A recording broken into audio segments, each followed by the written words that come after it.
Dios les bendiga, un saludo para cada uno de ustedes en el nombre del Señor Jesús. Espero se encuentren muy bien y feliz de estar aquí nuevamente en este segundo episodio en compañía de mi compañero Camilo y nuestro invitado especial. Y estoy muy alegre, muy contento, entusiasmado porque esto en realidad lo emociona a uno y es bastante apasionante, la verdad que sí. Bueno, estamos muy felices de poder compartir con ustedes este nuevo podcast. Así que queremos recordarles que el mes pasado realizamos un podcast llamado Un llamado al amor, el cual queremos vayan y lo visiten a nuestras páginas en Instagram, también en YouTube. Allí está el video, Un llamado al amor, y hoy estamos también con otro llamado, pero entonces durante este momento iremos comentando qué es lo que queremos hablar. Así que hoy tenemos un invitado. Cuéntenos quién es ese invitado. Ese invitado especial es muy amigo de nosotros, lo apreciamos y estimamos demasiado. Él es un pastor y es un teólogo. Es escritor y también es un especialista en familia. Entonces vamos a darle la bienvenida a nuestro hermano Gerson Serna. Un saludo para nosotros. Amén, muchachos, Dios les bendiga. Qué gusto verles, saludarles. Muchas gracias por la invitación a este podcast. Déjenme decirles que los felicito, pues son muy valientes a arriesgarse a crear este contenido para que alcance a muchos jóvenes y también a muchas personas. Así que me encanta estar con ustedes. Qué bueno, hermano. También es una gran bendición para nosotros. Y siempre lo hemos dicho, Camilo, es cierto, que usted ha sido un referente para nosotros en nuestra vida espiritual, en nuestra vida secular, también podríamos decirlo, y en muchos aspectos. Entonces, este podcast va a estar muy bueno, siento que va a estar muy bueno porque tenemos preguntas que tal vez muchos nos hacemos y también podemos como solucionarlas. Entonces, le queremos hacer como 4 o 5 preguntas. Entonces, la primera es, ¿cómo surgió el llamado al ministerio? Teniendo en cuenta que usted también es hijo de pastor, ¿cierto? Entonces, vemos que muchos hijos de pastores no sienten ese llamado. Es más, dicen como que no, pues sí, mi papá es pastor, pero el hecho de que él sea pastor no significa que yo vaya a seguir esos pasos. ¿Qué fue ese llamado? ¿Qué lo motivó? ¿Qué lo inspiró? Bueno, muchachos, volviendo a tu saludo, quiero agradecerles por el cariño y me encanta poder verlos crecer. Y de hecho lo he visto y sé que el Señor los va a ayudar muchísimo porque son jóvenes diligentes. A tu pregunta, quiero contarte que sí, nací en un hogar cristiano, en un hogar ministerial, pero alrededor de los 15, 16 años, la verdad yo no entendía nada acerca del Evangelio. Y eso nos da un mensaje que uno puede nacer en un hogar cristiano, pero no entender el Evangelio. Incluso en mi caso, no entender ni siquiera el ministerio de mi papá. Así que a, a los 18 años yo todavía no era cristiano. Pero aún no siendo cristiano, a mí me preguntaban usted qué quisiera hacer en la vida. Y yo le decía a la gente, a los amigos, incluso a gente no creyente, yo les decía, yo quiero ser pastor. Aún sin entender qué era ser pastor, yo les decía, yo quiero ser pastor. A los 19 años, gracias a Dios, recibí la revelación y la revelación del Evangelio. A partir de ahí, la chispa, el deseo, la llama se incrementó.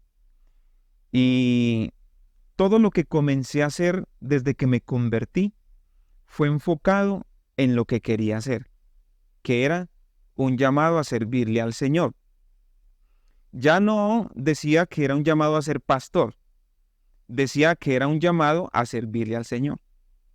Y todo lo que yo comencé a hacer a partir de mi conversión, de recibir al Señor Jesucristo como mi Señor, a partir de ahí todo lo que yo comencé a hacer fue proyectándome a servirle a Dios. Es lo que yo quería hacer en la vida. Con el tiempo, por la gracia del Señor, tuve la oportunidad de ser llamado al ministerio en el país del Brasil. Pero como yo estaba solo en el país del Brasil, no acepté allí, yo acepté servirle al Señor como profesor del Instituto Bíblico, en algunos otros campos, pero no como pastor. Porque no sabía si mi esposa se iba a adaptar, si mi hijo, que era tan niño, tenía tan solo 4 añitos, se iba a adaptar a un país de otro idioma. Así que cuando llegué a Colombia, por la gracia del Señor, un hombre, un varón de Dios, ya hace mucho tiempo había pensado en mí para que yo saliera al ministerio. Y yo llego del extranjero y me encuentro con que el pastor Jaiber Yepes ahora va a ser mi pastor en Colombia, y él ya había tenido el sentir hace mucho tiempo de que si un día me administraba, él me iba a postular al ministerio. Y es así que llegó el día que, por la gracia del Señor, entonces todo lo que yo había anhelado, soñado, todo lo que había esperado y todo lo que había hecho para servir en lo que yo quería desde siempre, servirle al Señor. Ahora mi hijo me pregunta: papi, tú pudiste haber hecho otras cosas. Tú pudiste haber sido empresario porque tú tenías cualidades. Tú pudiste haber estado en otro lugar. Y le digo: papi, si hubiese estado en otro lugar, no estaría feliz. Pero hoy no tengo algunas cosas que posiblemente puedan hacer falta, pero tengo algo mucho mayor, y es un gozo por estar haciendo todo lo que durante tantos años anhelé, servirle al Señor. El ministerio ha sido simplemente ese aspecto que yo soñé, que Dios me lo regaló y que hoy lo pongo en práctica. Pero fue un proceso largo y bonito. ¿De qué? De aprender a esperar en Dios, de aprender a tener paciencia, no saltarnos los procesos.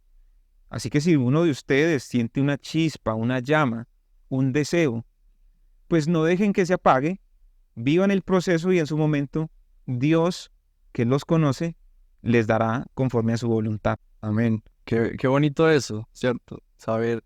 Y el solo hecho de verlo a usted y a muchos otros pastores que uno conoce, las historias de ellos, que decían como que no, yo para nada, cero el evangelio, cero el ministerio, y ver hoy los hombres que son y que se han convertido por la gracia de Dios, en verdad es que es de admirar demasiado. Amén, tienes toda la razón. Hay algo que yo quiero recordar, y es que siendo muy joven en el Evangelio, ¿cierto? Llevaba por ahí 2 años, siempre procuré buscar el consejo suyo, y siempre el consejo era oportuno. Y es bonito que hoy nunca olvido esas palabras: Cami, séale fiel y sírvale. De antemano, muchas gracias de verdad por dejarse usar en tantos momentos. Quiero aprovechar también el decir que ha sido un ejemplo para mi vida, y el que esté aquí con nosotros es una bendición y es un honor poder entrevistarle. Tenemos otra pregunta. Considerando que es especialista en familia, tenemos una pregunta muy interesante, y es: ¿qué consejo darle a los padres y qué consejo darle a los hijos según en la era en la que estamos viviendo? Creo que has hecho una pregunta muy interesante y aparte bien hecha. ¿Por qué? Porque en primera medida el consejo va para los padres y después para los hijos. A lo largo de la historia, las culturas siempre han procurado una cosa muy importante, y es la educación, la formación. Porque a través de la educación es como se prolonga, ¿qué? El valor, la cultura, los principios, y eso hace que la sociedad se estabilice. Tenemos el ejemplo del pueblo hebreo, que Dios siempre le habló primero a los papás, y les dijo: transmítale a los hijos, repítanles, es decir, mire, al acostarse, al levantarse, al ir por el camino, porque Dios sabía que a través de la educación de un padre, entonces el hijo podía crecer con esos principios que Dios quería. La filosofía griega también es un ejemplo de esto. Los padres se interesaban porque sus hijos aprendieran, tuvieran conocimiento, y la filosofía no es más sino el amor por el conocimiento. Hoy hemos perdido, a causa de tanta distracción, el foco, es decir, ese principio de que un padre tiene que estar educado para formar a los hijos. Imagínense ustedes, muchachos, que un padre no tenga formación, educación, lectura, interés por aprender. Dígame, ¿qué le va a transmitir a un hijo? de ahí viene la dificultad que tenemos hoy en tantos aspectos de nuestra sociedad. ¿Por qué? Porque no tenemos padres que primero se formen, se eduquen. No estamos hablando de que vayan a la universidad, que hagan un técnico, una especialización. No, señor. Esto se trata de ser diligentes. ¿En qué? En el aprendizaje. ¿Qué puedo aprender yo como papá para enseñarle a mi hijo de tal forma que yo lo blinde frente a un sinnúmero de ideologías que hoy están causando estragos y están dañando la conciencia y la mente de las generaciones? Por eso, yo quiero animarles en verdad, queridos padres, queridos hijos, que una de las formas como nos podemos educar para proteger la conciencia y el alma de los niños es leer. Una invitación a leer la Sagrada Escritura. Una invitación a leer libros donde tú conozcas el desarrollo de tu hijo. Y de esa forma tu hijo va a crecer con esos principios que tú le quieres transmitir. Por eso la pregunta estaba correcta. Primero los papás y luego los hijos. También tener en cuenta que la formación de un padre hacia un hijo no se trata según lo que ellos vivieron en los antepasados. Es decir, yo me voy a desquitar con mi hijo, yo quiero que mi hijo viva esto porque yo no lo viví. De alguna manera Claro. se ve alguna educación así, entonces ahí ya hay un problema, ya empieza a haber una dificultad en el hogar, en la familia. Tienes toda la razón, porque obviamente estamos viendo una época de muchas generaciones. Vivimos y convivimos hasta 4 generaciones. Así que la generación de nuestros padres, como fue distinta a la nuestra, pues obviamente a veces se corre el riesgo, como tú mencionas, de que un papá no se contextualice, es decir, no conozca el mundo de hoy y vaya y forme a su hijo con algunos aspectos, algún aprendizaje que arrastra de hace 40, 50, 60 años. Entonces, ¿qué va a suceder? Va a haber un roce entre papá y entre hijos, porque el papá no va a entender el hijo y el hijo no va a entender al papá y decir, es que tú estás anticuado. Por eso el papá tiene que formarse y también contextualizarse, es decir, conocer la realidad actual, conocer el presente, qué es lo que le enseñan a tus hijos, qué es lo que aprenden tus hijos, para que de esa forma la educación sea correcta. En eso tienes razón. Una pregunta y es con base a lo que dijo anteriormente de que los padres se deben educar, en sí leer mucho para poder transmitir eso a sus hijos, pero esta pregunta ya se va saliendo como un poquito del contexto familiar, sino va más como educativo, ¿cierto? En cuanto a la lectura. Sabemos que pues usted es escritor, entonces tengo como esta duda de que muchas personas en la iglesia se basan en la Biblia y es lo correcto, ¿cierto? Debemos hacerlo, pero a veces no, como que no se da la oportunidad de leer libros seculares que también pueden ayudar como a ese crecimiento que uno quiere. Entonces hay extremos de extremos. Por ejemplo, hay personas que solo leen Biblia, que está bien, pero pues también pueden leer otros libros. Pero hay otras personas que se inclinan más a este lado y empiezan a leer mucho libro secular y dejan la Biblia de un lado. Entonces mi pregunta es, ¿qué balance debemos tener en cuanto a la Biblia y los libros seculares? Es una pregunta muy oportuna para nuestra generación, sobre todo para una generación cristiana, unos padres cristianos que aspiran que la educación sea integral. La Biblia es nuestro manual, nuestro modelo. Él es nuestro modelo. Es nuestra regla de fe. Es la historia de la salvación. Decía un gran teólogo que todo cristiano debe tener en una mano la Biblia y en la otra un periódico. Lo que él estaba diciendo es, el cristiano debe conocer la Biblia, pero debe contextualizarse, actualizarse. Y cuando habla de periódico es un teólogo del siglo XIX, porque en su momento pues los periódicos eran una fuente de información. Lo que él estaba diciendo era que un cristiano no puede basar solo su argumento en la Biblia, porque la Biblia es nuestro argumento, nuestra regla de fe, es correcto. Pero hay una situación donde nosotros tenemos que ser muy concretos. La Biblia es una historia, es la historia de un pueblo, es la historia de una nación. Estamos hablando del Antiguo Testamento. La Biblia es la historia del pueblo cristiano, el Nuevo Testamento. Pero estamos hablando de una historia de hace 2000 años. Es decir, que la Biblia es una historia de hace 2000 años, si hablamos del Antiguo Testamento de más de 3000. Y entonces tú no puedes traer esa historia simplemente y decir, mira, es que esto es lo que vivió el pueblo. Espera, lo que pasa es que hoy hay una generación que vive otra historia. Y ahí es donde es importante la lectura de los libros. ¿Por qué? Porque la lectura es una ventana hacia otros mundos. La lectura es la oportunidad de tú conocer, crecer en aspectos que a veces no los encontramos en la Biblia. Porque tenemos hoy la historia reciente, tenemos hoy sucesos actuales, tenemos hoy unas ciencias que posiblemente no tuvieron la oportunidad de leer los primeros cristianos. Hoy las tenemos. Tenemos la oportunidad de leer inteligencia emocional. Tenemos la oportunidad de conocer más de biología. Tenemos la oportunidad de conocer más de la cultura. Y eso hace que mi conocimiento bíblico lo enriquezca con cultura. Y cuando tú tienes esos ingredientes, entonces tú tienes un argumento sólido. Porque no nos podemos quedar solo con la Biblia. Pues hay que crecer en los aspectos fundamentales. Porque algún día llegará alguien y te hará una pregunta donde si tú tienes una respuesta, él va a decir, ve, qué bueno. Ese es un muchacho que también se informa. No es una persona que solo lee la Biblia, sino que es alguien que también se informa. Así que la Biblia es lo primero que hay que leer. Y yo siempre animo a los muchachos, lean libros, pero debe haber un equilibrio.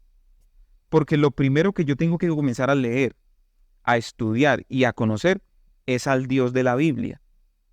Y cuando yo conozco al Dios de la Biblia, a mí no me va a hacer daño leer un libro actual. Porque hay libros que están influenciados por secularismos, humanismos, relativismos. Y entonces alguien puede coger esa idea y puede hacer de eso una verdad absoluta. Y ahí lo que está haciendo es tener un choque con su fe. Por eso, primero nos fundamentamos en la lectura bíblica, crecemos, nos enraizamos y luego podemos leer literatura que nos ayude ¿a qué? A complementar los conocimientos. No dejen de leer la Biblia, que es el manual por excelencia. En la misma Biblia, la Biblia es exaltada como el mejor alimento para la vida. Salmo número 1 es un pórtico. ¿A qué? A la ley, es decir, nos adentra. Pero cierra con el Salmo 19. Ya el Salmo 19 es la entronización, es decir, la exaltación de la ley. Y tenemos todo un libro dedicado ¿a qué? A exaltar la ley, es decir, la palabra de Dios. ¿Y cómo no nosotros lo vamos a hacer? Si hoy tenemos ese conocimiento, lo podemos hacer. Pero por lo demás, leer es culturizarse, educarse, conocer conceptos, palabras, definiciones que se requiere para este tiempo. Excelente. De hecho, a nosotros nos pasaba mucho de que cuando salíamos así a tomar café y a leer pues libros, ¿cierto? Seculares, nosotros siempre como que asimilábamos todo lo de la Biblia en el libro secular, como que, uy, esto es como, serviría como para un mensaje o para tal cosa. O sea, lo relacionábamos mucho con la Biblia, o sea, si tiraba cosas como que fuera de nuestras creencias, o obviamente uno dice como que, bueno, y uno ya hay que tener la madurez espiritual, ¿cierto? Entonces, a mí les quiero contar una experiencia que a mí me impacta y me encanta contarla, ya muchos de ustedes lo sabrán, y es que un libro de los que usted escribió, una experiencia llamada Iglesia, que a mí me impactó demasiado y fue en el momento preciso. Eso fue un diciembre que nunca había leído su libro, decidí leerlo y pues yo no quería servir el año que venía, yo como que no, ven. Entonces cuando lo leí, como que, o sea, me cambió demasiado, como que prendió esa chispa nuevamente hacia el servicio a Dios. Entonces, es eso de no dejar como la Biblia y los libros, y procurar de que esos libros seculares, la literatura cristiana también, lo llenen a uno a eso, a tener un nivel mayor de espiritualidad. Y creo que dijiste algo al principio muy importante. Lo que lees, lo filtras por la Biblia. Y creo que eso es fundamental para, de verdad, crecer en la fe. Porque yo no puedo coger un libro y luego filtrar la Biblia por ese libro, no, señor. Yo cojo el libro y lo filtro, pero a través de la lectura y el conocimiento de la Biblia. Y ahí es donde el conocimiento se hace eficiente, se hace efectivo. Hay algo que yo quiero aportar también, esto es producto de las charlas que en algún momento hemos tenido, y es que hay que conocer al enemigo. Y hoy en día, para conocer el enemigo, también se puede a través de la literatura. Tuve la oportunidad de encontrarme con un muchacho que dice ser ateo, y él se estaba leyendo De animales a dioses. Entonces yo digo, ¿cómo puedo yo explorar ese libro para yo conocer qué es lo que él está leyendo? Para luego yo poder compartir ese tema con él, no porque yo lo vaya a creer, ni porque vaya a desligarme de lo que creo, porque considero que eso no va a suceder. Pero sí voy a conocer qué piensa él acerca de esa creencia. Y de esa manera yo puedo entablar una relación con alguien que no va a una iglesia y hacer mi amigo de él, y por qué no el conocer a Jesús. Entonces es muy bonito complementar esa parte de la literatura secular. En eso tienes razón. Yo recuerdo un día que tuve contacto con un psiquiatra y me sorprendió algo. Y es que el psiquiatra sabía más de teología que muchos cristianos. Pero aparte de que era psiquiatra, era ateo. Y él me confrontó con Biblia. Significa que un ateo y psiquiatra conocía de Biblia más que muchos cristianos. Por eso, yo también tenía que tener un conocimiento teológico, pero también un conocimiento psicológico. Y en su momento, claro, pude hablar con él desde el argumento teológico, pero también desde el argumento psicológico. Porque ahí es donde viene la crítica que nos hacen. Un ateo viene sabiendo de teología, porque él nos estudió a nosotros, y nosotros sabemos que tenemos a Dios, pero no hemos estudiado el concepto del ateo. Y entonces, si primero yo tengo mi conocimiento firme de quién es Dios, entonces cuando yo estudie literatura de mi enemigo, como acabas de mencionar, de mi contradictor, entonces yo voy a poder tener un diálogo con él, y seguramente un diálogo donde vamos a llegar a puntos, ¿cierto? Donde él incluso podrá llegar a decir, como sucedió hace poco, con la charla con un ateo que tuve, ya hoy no es ateo, ya hoy es cristiano. Cristiano Así es. bautizado en el nombre de Jesús. Es precisamente por lo que acabas de decir. Eso nos llena de fe y también de motivación a seguir leyendo. También hemos llegado a puntos muy exactos en que hay literatura que ya no nos llena de alguna manera como leer, por ejemplo, una experiencia llamada iglesia. Y hay otros libros que van y vienen, ¿cierto? Pero el ejercicio de leer es lo que queremos como resaltar también en la parte secular. Pero en cuanto a crecer, a transformar, a renovarnos, la palabra de Dios, eso lo hemos entendido durante toda esa experiencia, de que leer la Biblia es lo que en verdad nos ha transformado. Amén, amén. Y para continuar tenemos otra pregunta. Considerando que es teólogo, entonces, pensando en las casi 5000 religiones que hay, ¿cómo podemos nosotros decir, o qué nos lleva a nosotros a decir que tenemos la verdad? A nosotros nos lleva a tener la verdad un acto sublime que nunca ningún líder de la tierra hizo ni podrá hacer. Es el acto de venir, ¿cierto? De vivir, de compartir una buena noticia, de morir. Todos los líderes religiosos del mundo han muerto. Ninguno dijo palabras como yo soy el camino, la verdad y la vida. Pero asumamos que lo haya dicho. Hay algo que ninguno de ellos ha hecho. ¿Por qué decimos que tenemos la verdad? Porque tenemos a uno que se manifestó en carne, habitó entre nosotros, predicó la buena noticia del reino de los cielos, murió, pero solo Él resucitó. Y si no hay resurrección, dice Pablo, vana es nuestra fe. Nosotros tenemos la verdad porque tenemos a uno que murió para salvarnos, pero no se quedó en la tumba. Él resucitó.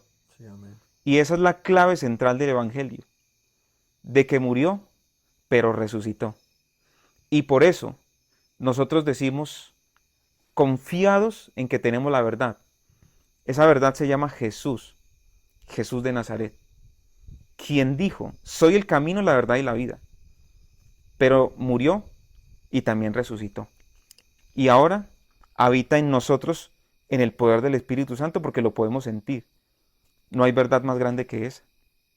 Amén, no, y no solo eso, sino o sea, las experiencias que uno llega a vivir con Jesús y en la iglesia también son impresionantes. Entonces, esto me lleva a otra pregunta que es, ¿cuál es el enfoque del libro Una experiencia llamada Iglesia? Tal vez muchos no lo han leído, entonces queremos que nos comparta acerca de este libro tan espectacular. Antes de que usted nos hable del libro, pues yo quiero compartir también la experiencia cuando yo lo leí. Y es que cada uno de nosotros vivimos etapas muy diferentes en la que quizás hemos claudicado la fe, hemos pensado cosas diferentes acerca del cristianismo. Y yo sé que este libro está inspirado en todo lo que he aprendido en la Biblia, ¿cierto? Sí, Porque amén. si no hubiese conocido o tenido el conocimiento de la Biblia, pues no hubiera sacado este libro, ¿cierto? Es porque conocía a Jesús. Amén. Yo en el libro descubrí algo y es que hay muchas, por eso también la pregunta de que tantas religiones y todo eso, y en cada parte que usted pueda ir le van a ofrecer algo. Y hay una parte en el libro que dice Igleburger, es un título, y es que usted puede ir a comer en cualquier lugar lo que le ofrezca. Pero lo que yo descubro en este libro es que en el lugar en que estoy y en lo que yo he creído es que no solamente me dan un plato exquisito, algo más que exquisito. O sea, de conocer la doctrina, de conocer que Jesucristo es Dios, de que fue manifestado en carne como usted lo dijo ahora y que ahora habita dentro de mí. El libro me lleva a sentarme que yo tengo una verdadera experiencia en la iglesia en que estoy.